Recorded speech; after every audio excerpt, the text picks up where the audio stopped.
श्री गुरुदेव दत्त.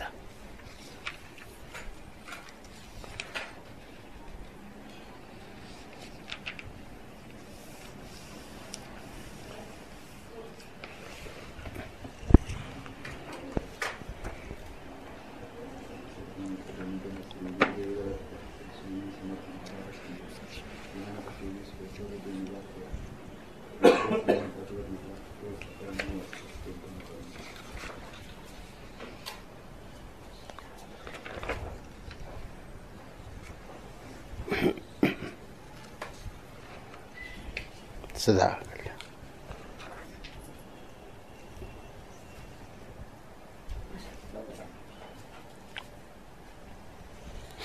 श्री गुरुदेव दत्त.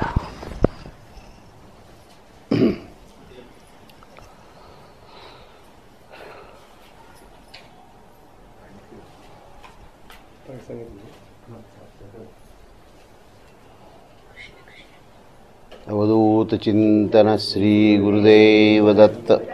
श्री स्वामी समर्थ महाराज की जय.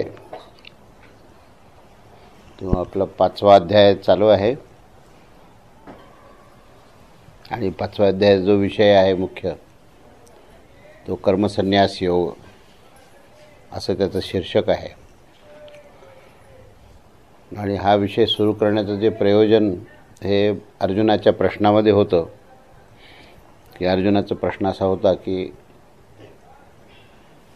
ज्यावेळेस तू असं सांगतोस, भगवंताला असं म्हणतात अर्जुन, की ज्यावेळेस तू 4थ्या अध्यायाचा 34व्या श्लोकाच्या माध्यमातून भगवंतांनी दिलेला आदेश असा होता की जर ज्ञान प्राप्त करायचं असेल तर तत्वदर्शी पुरुषांकडे जाऊन समर्पण भावाने आपण जर त्यांच्याकडून ज्ञान प्राप्त केलं आणि एकांतामध्ये जर आपण चिंतन केलं, मनन केलं तर ज्ञान प्राप्त होतं आणि ज्ञानाच्या माध्यमातून, स्वरूप ज्ञानाच्या माध्यमातून परमेश्वर प्राप्ती होते. तेव्हा असं तत्वदर्शीकडून ज्ञान घ्यायचं आणि स्वरूपतः कर्माचा त्याग करायचा, हा तो विषय होता. स्वरूपतः कर्माचा त्याग करायचा असं हे 14व्या अध्यायातल्या 34व्या श्लोकामध्ये सांगितलं. आणि पुढे 38वा श्लोक जो आहे तो असं सांगितलं की तू तुझ्या कर्मयोगाच्या माध्यमातूनच तू ज्ञान घेऊ शकतोस. कर्मयोग जर सिद्ध झाला, सहज अवस्था निर्माण होईल, निरंकारी स्थिती होईल आणि स्वरूपामध्ये तू जाऊन बसशील आणि तुला त्याकरता दुसरं काही करण्याची आवश्यकता नाही आहे.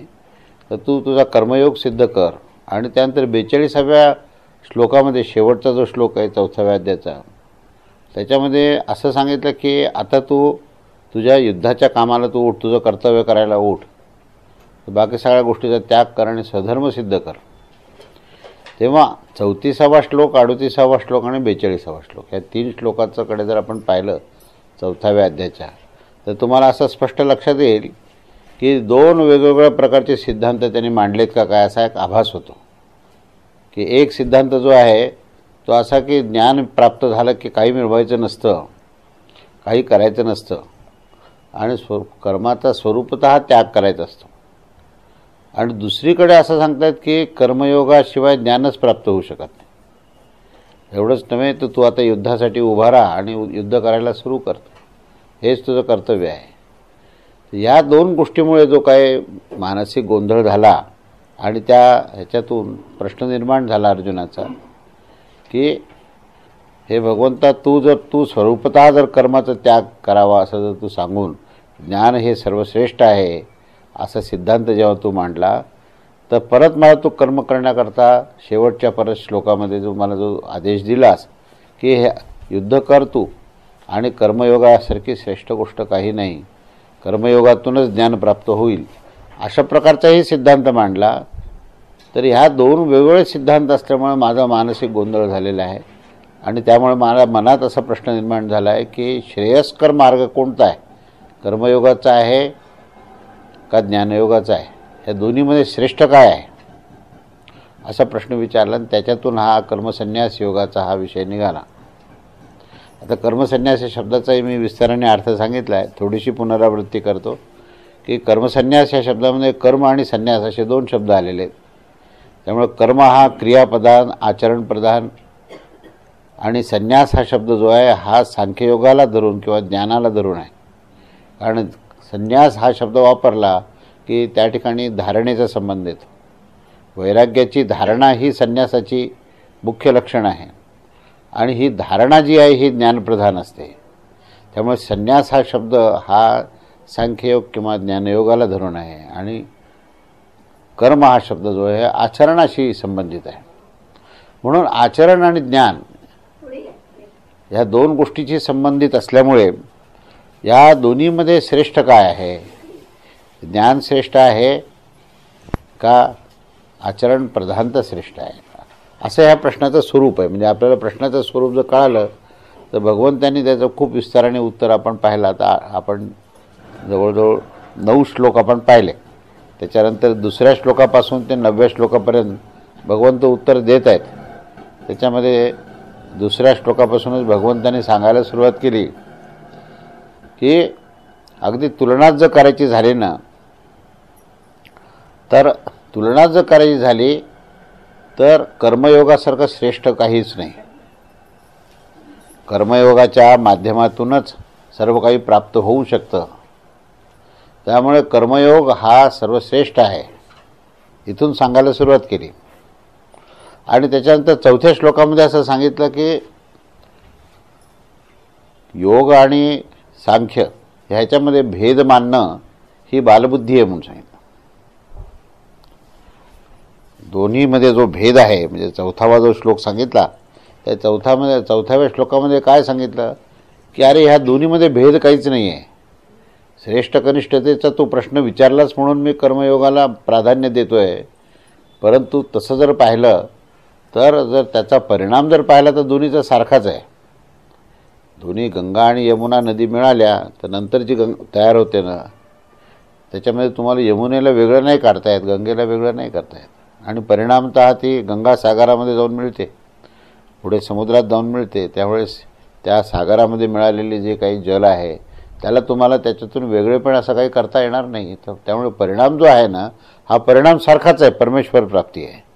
त्यामुळे कर्मयोग असो किंवा ज्ञानयोग असो, ह्याच्यामध्ये ह्या भेद मानणे किंवा दोन्ही मार्ग हे भिन्न भिन्न आहेत, त्याचा परिणाम भिन्न आहे, त्याचे व्यक्तिमत्व भिन्न आहेत असं समजणं, हे सांख्ययोग पृथक बालाहा असा शब्द वापरला आहे.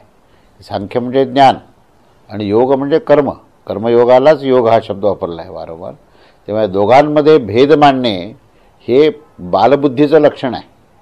आणि पंडित जन जे आहेत ते अशा प्रकारचा भेद मानतच नाहीत, कारण पंडित जाणतात की कर्मयोग आणि ज्ञानयोग हे दोन्ही अंततः एकाच ठिकाणी येऊन मिळणारे असल्यामुळे या दोघांचा मध्ये भेदबुद्धी ठेवणे ही बालबुद्धी आहे, असं भगवंत जे आहेत हे त्याचं वर्णन करायला सुरुवात केली त्यांनी. आता कर्मसन्यास हा विषय जो आहे ना, हा कसा विस्ताराने घेत गेले पुढे, तर कर्मसन्यासामध्ये कर्मयोगामध्ये जे काही ज्ञान लपलेलं आहे आणि ज्ञानयोगाला सिद्ध करण्याकरता कर्माची कशी आवश्यकता आहे, या दोन्हीचा परस्पर समन्वय सांगतायत. की ज्यावेळेस आपण सांख्ययोगाला सुरुवात केली 2ऱ्या अध्यायात, तेव्हा ज्ञानाचं अधिष्ठान सांगितलं, आणि ज्ञानाचं अधिष्ठान नुसतं ज्ञान सांगितलं नाही, तर ज्ञानाच्या अधिष्ठानावर पुढे आचरण सांगितलं.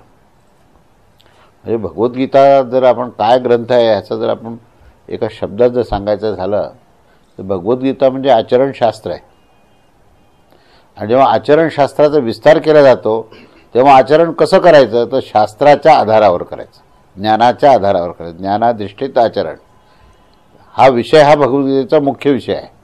म्हणून तो विषय दुसऱ्या अध्यायापासूनच सुरुवात झालेला आहे. पहिला अध्यायात कॉज ऑफ ॲक्शन आहे की बाबा भगवद्गीता का निर्माण झाली, आणि दुसऱ्या अध्यायामध्ये प्रत्यक्ष भगवद्गीता ही सुरू झाली. आणि दुसरा अध्याय खरं म्हणजे उपक्रमच आहे पूर्ण, की भगवद्गीतेचा पूर्ण सारांशच दुसऱ्या अध्यायात दिलेला आहे की ज्ञानाधिष्ठित आचरण सिद्ध करणे हे भगवद्गीतेचा पूर्णपणे संदेश आहे. आणि तिथून मग तिसरा आणि चौथा जो अध्याय आहे तो कर्मयोग, आणि कर्मयोगामधलं जे लपलेलं ज्ञान आहे त्याला अकर्म शब्द प्रयोग केला त्यांनी, की कर्मयोगामध्ये काय साध्य करायचं तर अकर्म साध्य करायचं.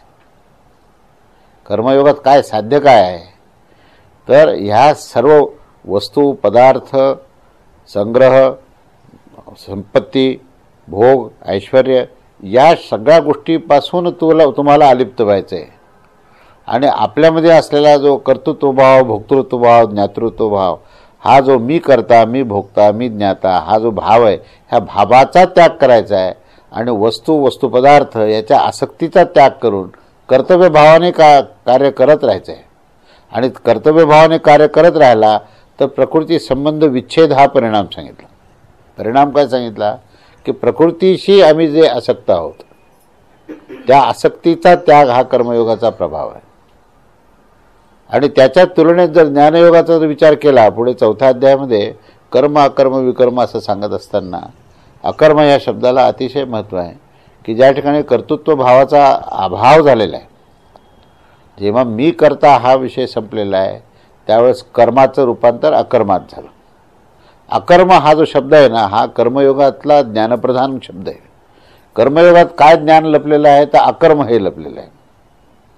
तेव्हा अकर्म जर समजलं तर कर्मयोग सिद्ध होतो, आणि अकर्म जर साध्य झाला तर ज्ञानयोग प्राप्त होतो. म्हणजे किती दोन गोष्टी एकमेकांमध्ये मिळालेल्या आहेत. आणि ज्ञान हा शब्द जो आहे ना तो कशाशी संबंधित आहे. आपण ज्ञान ह्या शब्दाशी नेहमी सर्वसाधारण व्यवहारामध्ये एखाद्या वस्तूचं, पदार्थाचं जे ज्ञान आहे त्याला ज्ञान असं म्हणतो. त्याची लांबी, रुंदी, उंची कशी, त्याचे गुणधर्म काय आहेत, या प्रकृतीमधल्या ह्या त्रिगुणाचं, या पंचमहाभूताचं जे काही ज्ञान आहे त्याला आपण ज्ञान शब्द वापरतो. भगवद्गीतेमध्ये ज्ञान हा शब्द त्याला वापरलेलाच नाही आहे. कारण प्रकृती म्हणजे क्रिया आली आणि प्रकृती म्हणजे आचरणाचा संबंध आला. त्यामुळे जिथे जिथे जगत, संसार, प्रकृती हा शब्द आला त्या ठिकाणी तुमचा संबंध आचरणाशी आहे. आणि ज्ञान जिथे शब्द आला तो ज्ञान हा शब्द हा स्वरूपाशी आहे. त्या प्रत्येक पदार्थाच्या अधिष्ठानामध्ये एक अस्तित्व आहे.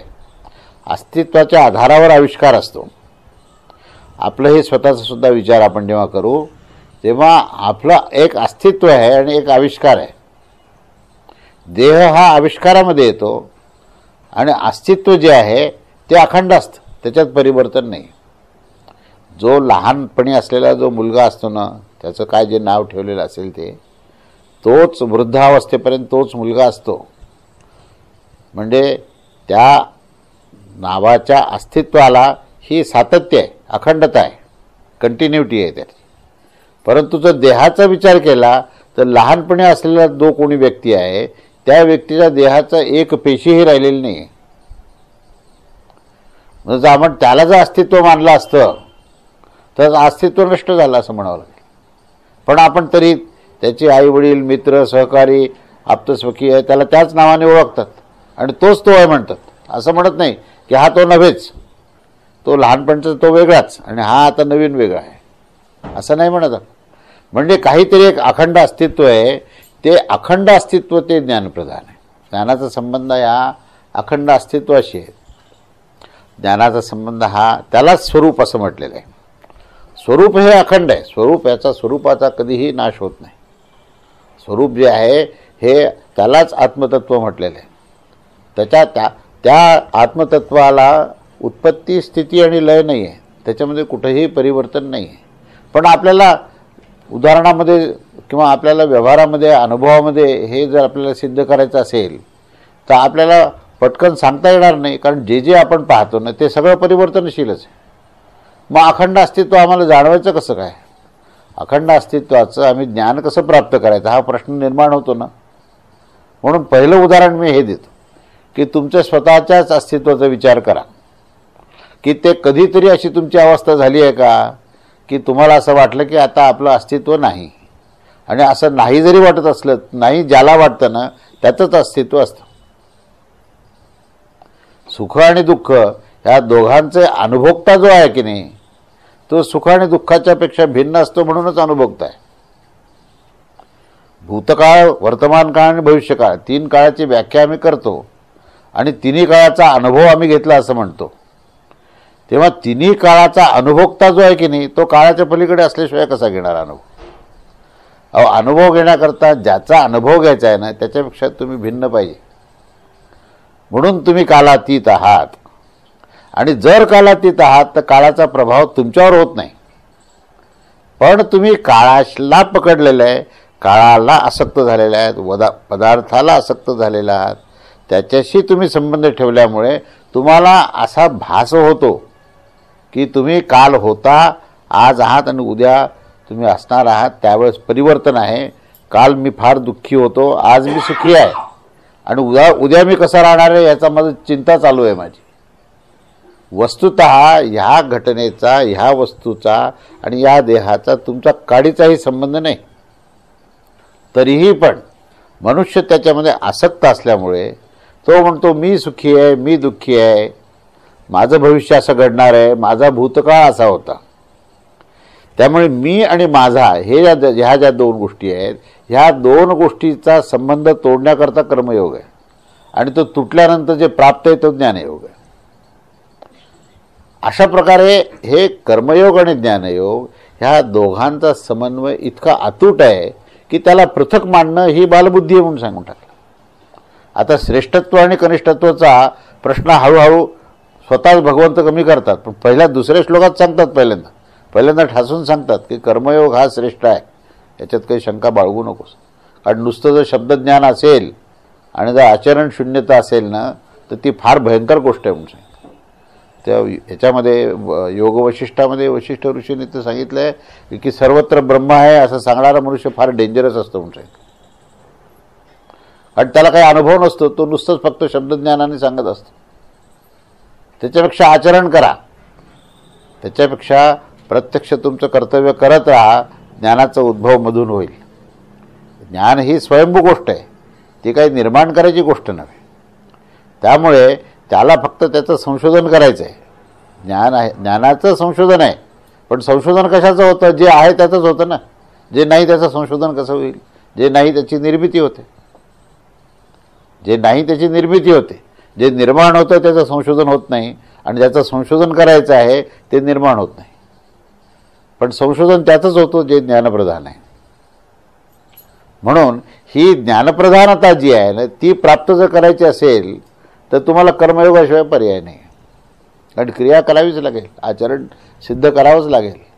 केवळ कल्पनेचा हा खेळ नव्हे, केवळ तर्काचा हा खेळ नव्हे, तर तुम्हाला तुमची नित्य उपासना, नित्य कर्तव्य, नित्य नियम, नित्य सदाचार, नित्य दृढबुद्धी ह्या सगळ्या गोष्टीला घेऊन तुम्हाला प्रकृती संबंध विच्छेद सिद्ध करावा लागेल. आणि प्रकृती संबंध विच्छेद सिद्ध झाल्यानंतर तुम्ही स्वरूपामध्ये प्रवेश कराल, तर तो संन्यास आहे.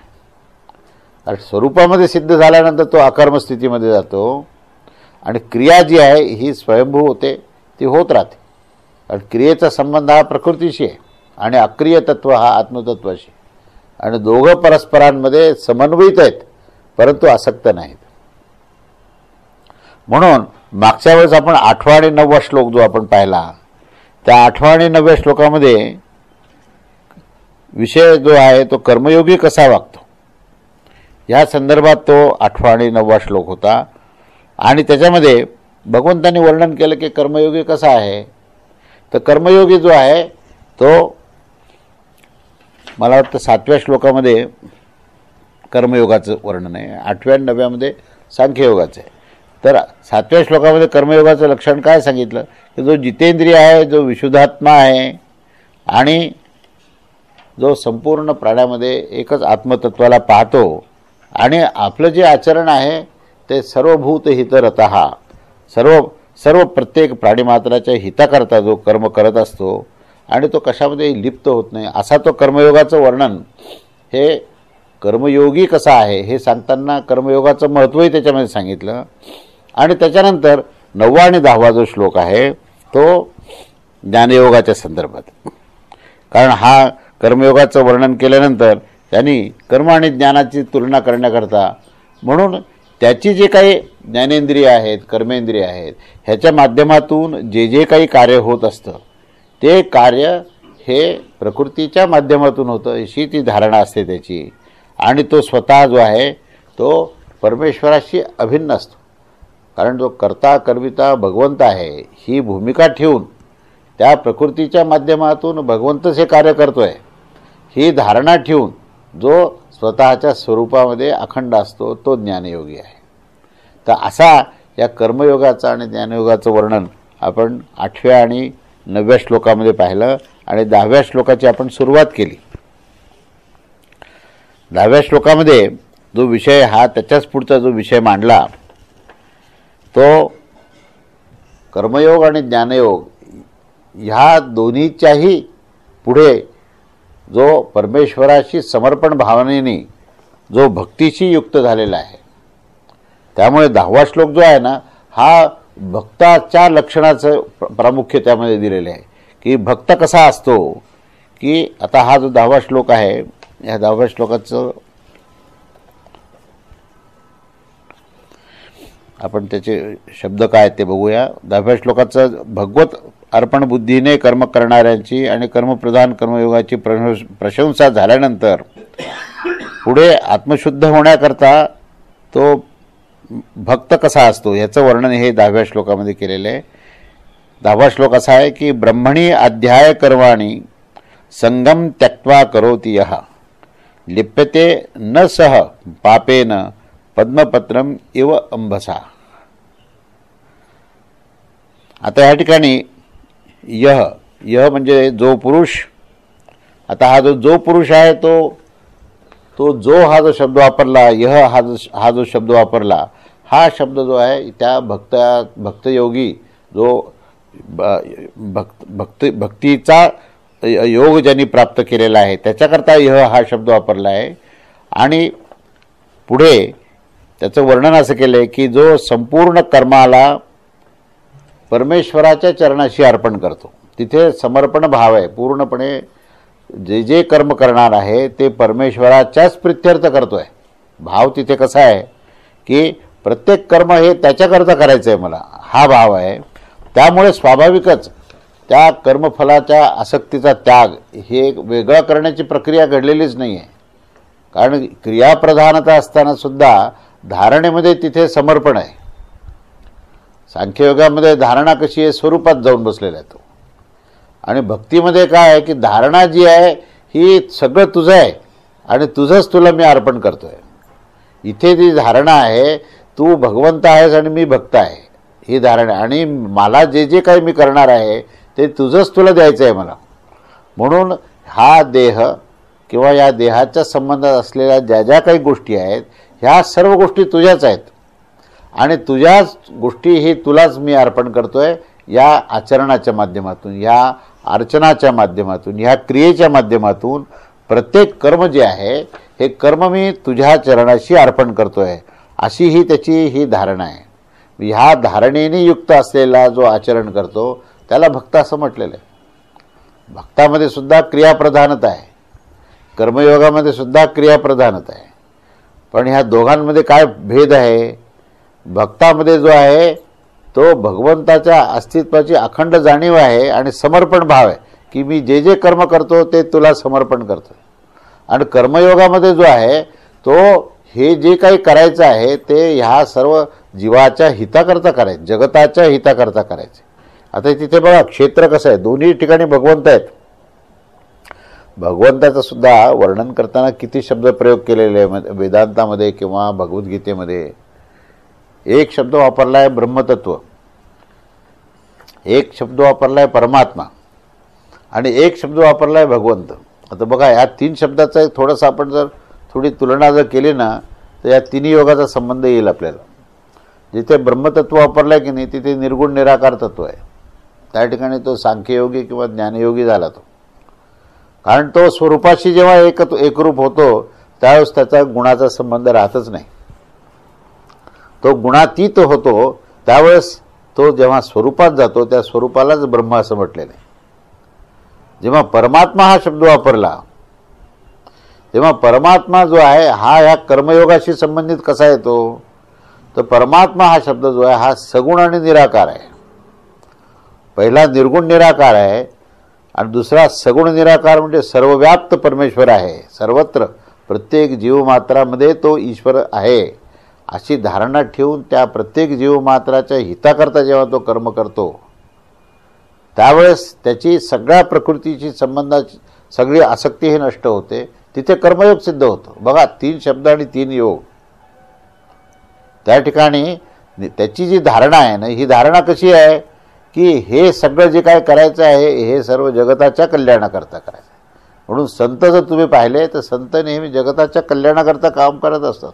कारण त्यांची धारणा पक्की आहे की माझ्याकरता काही मला करायचंच नाही आहे. कारण मी नावाची वस्तू नाही आहे तर त्याला पकडून त्याच्याकरता काय करायचं आहे. त्यामुळे मी आणि माझं हे तिथे संपलेलं आहे. आणि त्या ठिकाणी प्रत्येक प्राणीमात्रामध्ये प्रत्येक जीवमात्रामध्ये ईश्वर तत्व पाहून सर्वव्याप्त ईश्वर आहे. म्हणून जगताच्या कल्याणाकरता समर्पण भावाने अनासक्त भावाने ज्यावेळेस तो कर्म करत असतो तेव्हा कर्मयोगी होतो आणि तो सेवा परमात्म्याची देतो. आणि तिसरा जो भाग आहे इथे की जो आता भगवंताला सगळ्या प्रकारचं अर्पण करतो तर हे भगवंत जो आहेत हे सगुण साकार आहेत. निर्गुण निराकारातून सगुण निराकार आणि सगुण साकार असे 3 टप्पे आहेत.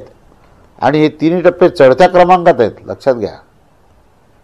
पहिला जो ब्रह्मतत्व आहे ना हे स्वरूपाशी जाऊन मिळाला तो पण नुसतं स्वरूपाशी बसून चालणार नाही बाबा. तुला सेवा करावी लागेल. तुला आचरण सिद्ध करावं लागेल. म्हणून दुसऱ्या टप्प्यामध्ये त्याला ब्रह्मतत्वातून परमात्म्याकडे जायचं. आणि मग तो परमात्म्यामध्ये कडे जरी जात असला आणि जरी तो समर्पण भावाने जरी कर्म करत असला तरी तिथे अभिनिवेश थोडासा आहेच. अहंकार पूर्ण नष्ट नाही होत. अभिनिवेश नष्ट केव्हा होईल माहिती आहे का जेव्हा भगवंताचं प्रेम होईल त्याशिवाय अहंकार नष्टच होऊ शकत नाही. म्हणून त्या परमात्म तत्वातून तो सगुण साकार भगवंताशी ज्यावेळेस प्रेमाचे संबंध ठेवेल आणि सर्व प्रकारचं समर्पण भाव त्याच्या चरणाशी ठेवेल तेव्हा अहंकाराचं लवलेश नाही. तिथे ते भगवत तत्व आहे. आणि त्या ठिकाणी जे आचरण आहे ते आचरण ह्या भक्ताचं जे आहे हे संपूर्णपणे समर्पण भावाचं आहे. म्हणून ते दृष्टांत काय दिलेलं आहे की ज्याप्रमाणे हे पद्मपत्र जे आहे हे पद्मपत्र जलामधूनच निर्माण होतं. जलातूनच हे कमळ निर्माण होतं आणि ते कमळाचे जे पानं असतात ते त्या निर्मिती ही जलातून आहे आणि जलातच त्याचं अस्तित्व आहे. तरी पण जलापासून तो अलिप्त आहे. हे उदाहरण मुद्दाम दिलं की आपण जर पाहिलं तर हे पद्मपत्र जे आहेत हे कोरडे असतात. जलाचा थेंब हा नुसता असा टिकत नाही की निघून जातो. आणि नंतर तो जल निघून गेल्यानंतर तुम्ही जर स्पर्श केला त्याला तर तुम्हाला असं त्या ठिकाणी कुठल्याही प्रकारचा जलाचा तिथे काही आसक्ती तिथे कुठे लागलेली आहे काही ओलावा आहे असं तुम्हाला दिसणार नाही. पूर्णपणे तो निर्लिप्त आहे. म्हणून हा जो भक्त आहे ना तो त्या पद्मपत्रासारखा आहे. पद्मपत्र ज्याप्रमाणे त्या ह्याच्यामध्ये स्पर्श होत असताना सुद्धा तो त्या स्पर्शापासून सुद्धा अलिप्त असा आहे तसा हा जो भक्त आहे ना तो ह्या प्रपंचामध्ये ह्या सगळ्या संसारामध्ये तो सगळे आपले नित्यकर्म करतोय. तो पण नित्यकर्म करत असताना त्याच्याने तो आसक्त झालेला नाही. त्याच्याने तो लिप्त झालेला नाही. ज्याप्रमाणे पद्मपत्र जे आहेत हे शुद्ध पवित्र राहतात त्याप्रमाणे हा भगवत अर्पण बुद्धी त्याची अखंड असल्यामुळे सगुण साकार भगवंताला तो अखंडपणे समर्पण बुद्धीने आपलं प्रत्येक कर्म जे आहे ही भगवंताचीच सेवा आहे भगवंताचीच पूजा आहे ही भावना ठेवून जो समर्पण भावाने आपलं प्रत्येक कर्म जो हा करत असतो तो ह्या पद्मपत्राप्रमाणे तो सर्व पापापासून अलिप्त असतो. कुठल्याही प्रकारचं बंधन त्याला त्यामुळे निर्माण होण्याचा प्रश्न येत नाही. बंधनाचा संबंध हा कामना आणि आसक्तीशी आहे, रागद्वेषाशी आहे. रागद्वेष जिथे आहेत त्या ठिकाणी आसक्ती आहे, आणि ज्या ठिकाणी आसक्ती आहे त्या ठिकाणी बंधन आहेत. मग तिथे मग पाप असेल किंवा पुण्य असेल, ह्या दोन्हीचंही बंधन त्या ठिकाणी येतं. पण ज्या ठिकाणी तुमची आसक्तीच नष्ट झालेली आहे, ज्या ठिकाणी केवळ समर्पण भाव आहे, नुसती प्रसन्नता आहे, नुसतं ज्ञानमधून उचंबळून येतं आणि प्रसन्नता आहे, नुसती अखंड प्रसन्नता आहे, तर त्या ठिकाणी पापाचा आणि पुण्याचा संबंध कसा काय येईल? कुठल्याही पापाचा आणि पुण्याचा स्पर्श नाही आहे, तर तो असा अखंड मुक्त असा आहे. त्यामुळे हा जो 10वा श्लोक जो सांगितला, ह्या 10व्या श्लोकामध्ये त्यांनी ह्या ज्ञानयोग आणि कर्मयोग ह्या दोघांचाही जे संगम जिथे झाला ना, संगम झाल्यानंतरचं जे काही जल असतं ते एक वेगळ्याच प्रकारचं असतं. तुम्ही पहा की दोन नद्या ज्यावेळेस एकत्र येतात ना, तेव्हा दोघांचा जेव्हा संगम होतो आणि नंतरचं जो काही पात्र असतं ते असं रुंद झालेलं असतं अगदी. तसं हे ज्ञान आणि कर्म ह्या दोन्ही प्रवाहाचा अंतिम जो गोष्ट काय असेल तर ती भक्तीमध्ये, म्हणजे तो अखंड भगवंताशी एकरूप झालेला आहे. तो आणि भगवंत हा वेगळा नाहीच. भगवंत म्हणतात ना, अरे माझे रूप जर पाहायचे असले ना तर तू माझ्या भक्ताकडे पहा. उद्धवाला काय सांगितलं श्रीकृष्णाने की तुला शास्त्र समजून घ्यायचं असेल तर माझ्याकडून ऐकूच नको. तुला जर शास्त्र काय ह्याचा जर तुला सिद्धांत सिद्ध करून घ्यायचा असेल तर फार ज्ञानाच्याही मागे लागू नकोस. तुला शास्त्र काय समजून घ्यायचं असेल तर फार शास्त्राचे ग्रंथसुद्धा धुंडू नकोस. मग काय करायचं तर माझे जे भक्त आहेत ना त्याचं आचरण हेच शास्त्र आहे. बघा तुम्ही की भगवंत सुद्धा आपली अभिव्यक्ती सांगताना आपल्या भक्ताकडे बोट दाखवतात. तेव्हा आपण एकनाथ महाराजांचं चरित्र पहा तुम्ही की तिथे त्यांची सेवा प्रत्यक्ष श्रीखंड्या करतो, श्रीकृष्ण करतो. केवढं प्रेम असेल भगवंताचं आणि भक्ताचं, आणि त्या भक्ताला माहिती नाही की आपली सेवा करणारा हा भगवंत आहे. ही केवढी विलक्षण गोष्ट आहे की ह्या दोघांमध्ये इतका ते अतूट संबंध आहेत की तर त्या श्रीखंडाला जर कोणी विचारलं असताना की अरे तू काही भगवंताला कधी पाहिलंय का, कधी भगवंत आम्हाला काही सांगू शकशील का, असं समजा जर कोणी त्या काळात विचारलं असतं तर श्रीखंडाने काय म्हटलं असतं की तुम्हाला भगवंत पाहिजे ना, ते एकनाथ महाराज आहेत ना, तेच भगवंत आहेत. असा तो भक्त आणि असा तो भगवंत, हे दोन्ही इतके ते अभिन्न आणि एकरूप असतात. त्यामुळे ह्यांना जर पाहायचं असेल, तुम्हाला भगवंताचा जर दर्शन घ्यायचं असेल तर तुम्ही त्या भक्ताचं दर्शन घ्या. भगवंताचं दर्शन झालं आणि तो जो भक्त असतो ना त्या भक्तामध्ये हे दोन्ही नद्या एकत्र आलेल्या असतात. तुम्ही बघा, जो भक्त असतो की नाही तो अखंड आचरण प्रधान असतो. तो कधी आचरण शून्य कधीच नसतो, आणि त्या आचरणामध्ये अखंड ज्ञानाचा प्रवाह दिसत असेल. त्याला ज्ञान सांगायची गरज नाही. संतांचं आणि भक्ताचं जर काय वैशिष्ट्य असेल तर ते मुखाने जास्त उपदेश करत नसतात, त्यांच्या आचरणातूनच तुम्हाला उपदेश प्राप्त होतो. त्यांची जी आचरण आणि वागण्याची जी पद्धत असते त्या वागण्यामध्ये इतका स्नेह, इतका प्रेम भरलेलं असतं की त्या प्रेमामध्ये ज्ञान कधी तुम्हाला प्राप्त झालं हे तुम्हालाही कळणार नाही. ज्ञानाचं जर काय असेल वैशिष्ट्य ना, तर ज्ञानाचं वैशिष्ट्य असं आहे की ज्ञान हे त्या प्रेमामध्ये असं नेहमी सरमिसळलेलं असतं, एकरूप झालेलं असतं. की लहान मुलांना सुद्धा आई जे शिकवते की नाही ते काही त्याला पाटी पेन्सिल घेऊन लहानपणापासून काही सांगत नाही, लहान जे बाळ असतं त्याला. पण बोबड्या बोलामध्ये सुद्धा ती नकळतपणे त्या प्रेमातून त्याला सगळं शिकवत असते, आणि तोही शिकत असतो, पण त्याला कळत नाही आपण शिकलेलो आहे, आणि हिला कळत नाही आपण शिकवलं आहे. हे जे न कळणं आहे ना हेच ज्ञानाचं लक्षण आहे, आणि हेच प्रेमाचं लक्षण आहे. प्रेमामध्ये कळत नाही आणि प्रेमामध्ये आपण काही केलं आहे अशी जाणीव नसते, परंतु तरीही पण इतकं काही करतो की तो करणारा जो कोणी असेल स्वतःला ज्ञानी समजणारा, हे त्याला कळत नाही की ह्याने काय केलं आहे. ज्याला स्वतःला असं वाटतं की आपल्याला काहीतरी कळतं आहे, तर त्याला या भक्तांनी काय केलं हे कळत नाही, कारण ते आपल्या ज्ञानाच्याच ह्याच्यामध्ये असतात, आपल्या शास्त्राच्या आणि तत्त्वज्ञानाच्याच त्या नेहमी त्या प्रवाहामध्ये असतात.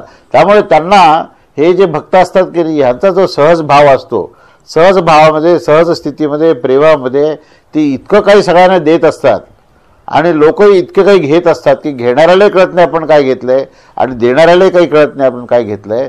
पण त्या प्रेमाच्या माध्यमातून ते ज्ञानाचा प्रवाह प्राप्त झालेला असतो. आणि त्या प्रेमाच्या माध्यमातून कर्मयोग हा नकळतपणे सिद्ध झालेला असतो.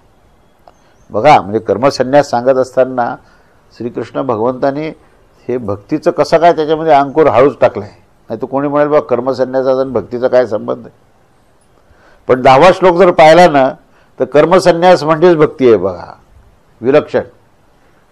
त्याच्यामध्ये या दोघांचा समन्वय सांगत सांगत सांगत हा समन्वय झाल्यानंतर जेव्हा दोन एकत्र आले, कर्म आणि ज्ञान, त्यावेळेस त्याचा काय परिणाम असेल तर फक्त भगवत प्रेम आहे, भगवत अर्पण बुद्धी आहे. भगवत अर्पण बुद्धी म्हणजेच ज्ञान, भगवत अर्पण बुद्धी म्हणजेच कर्मयोग, भगवत अर्पण बुद्धी म्हणजेच अंतिम प्राप्तव्य, अंतिम जे काही तुम्हाला सिद्ध करायचं ती गोष्ट आहे.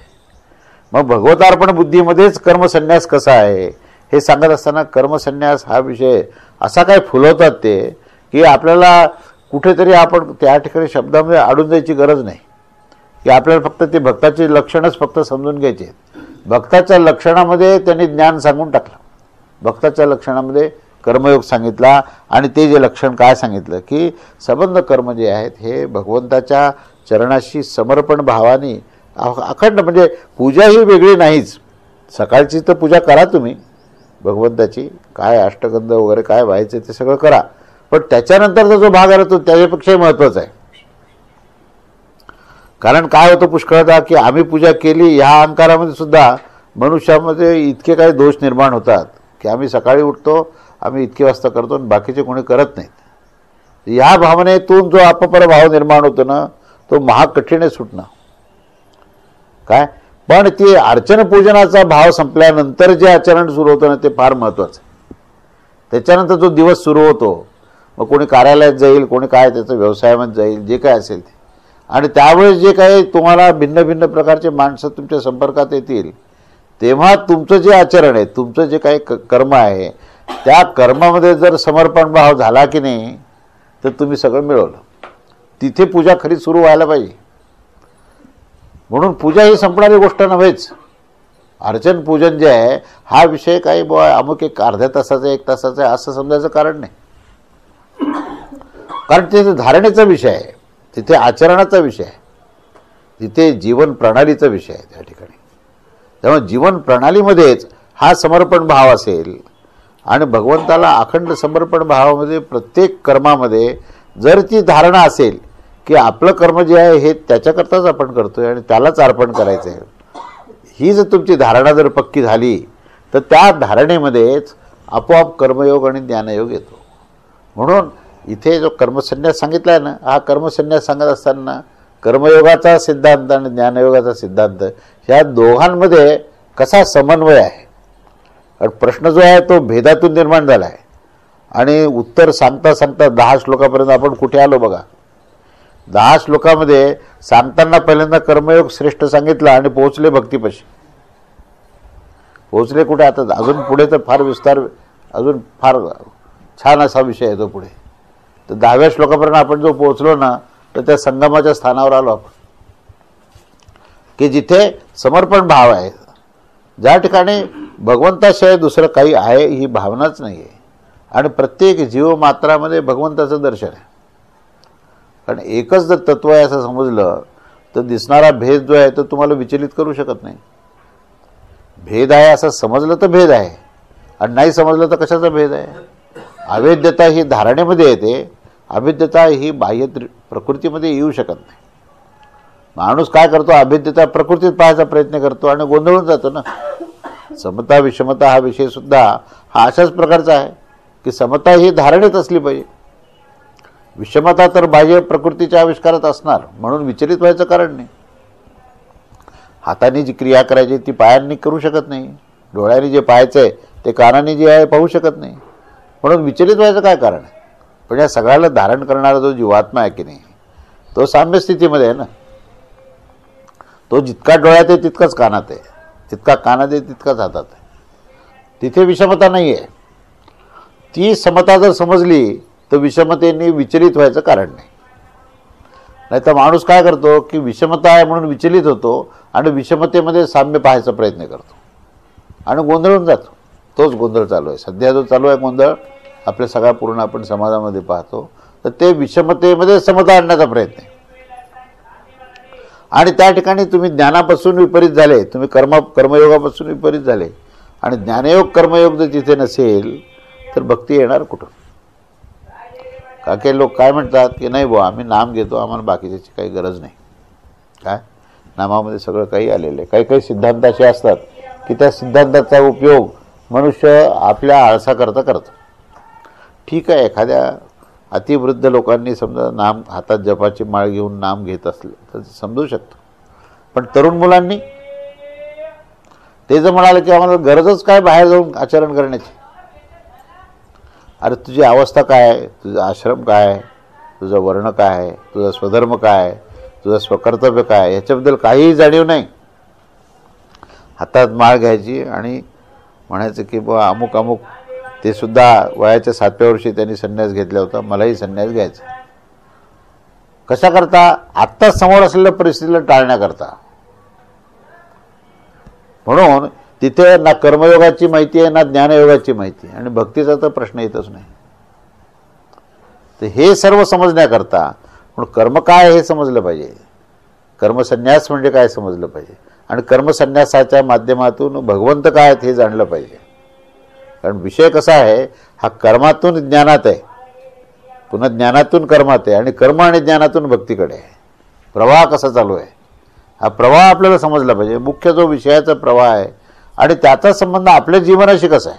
कारण शेवटी फक्त शब्दज्ञान आपल्याला प्राप्त करायचं नाही आहे, तर प्रत्यक्ष जीवनामध्ये त्याचं आचरण सिद्ध करून आपलं जीवन प्रसन्न करायचं, जीवन आनंदी झालं पाहिजे, पूर्ण आनंदी, पूर्ण तृप्त, पूर्ण ज्ञानी, पूर्ण समाधानी. आपल्यामुळे इतरांना आनंद मिळाला पाहिजे, आपल्यामुळे इतर सगळे प्रसन्न झाले पाहिजेत आणि आपली प्रसन्नता कधी भंग होऊ नये, हा त्याचा उद्देश आहे.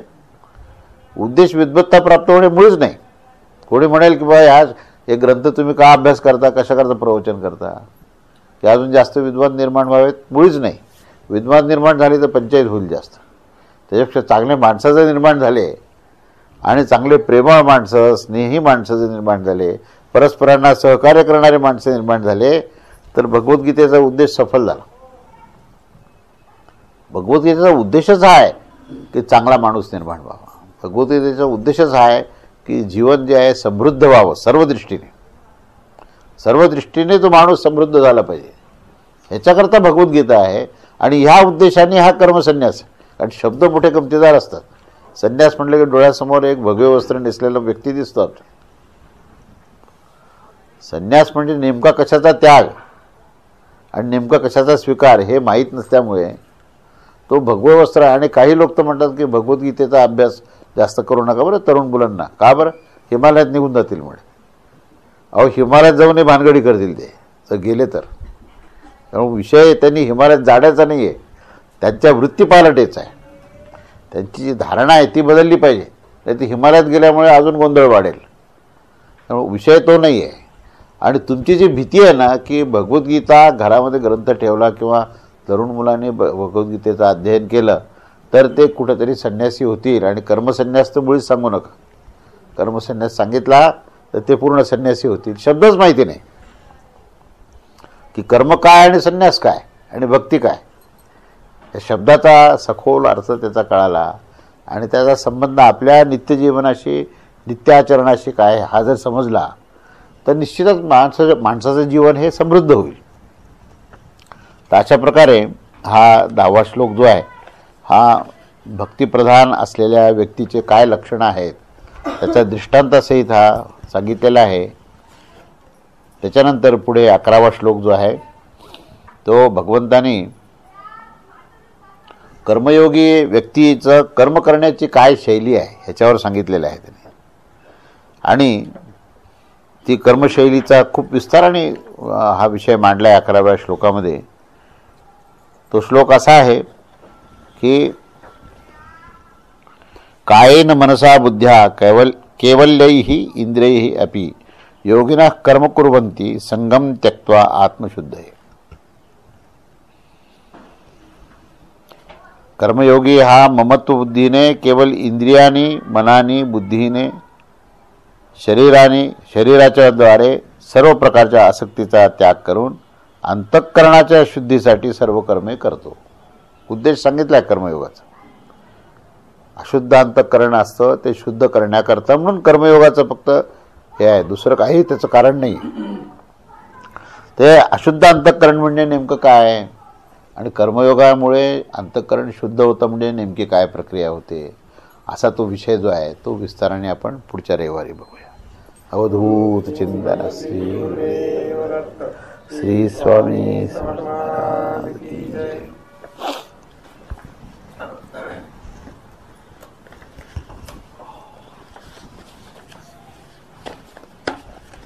श्री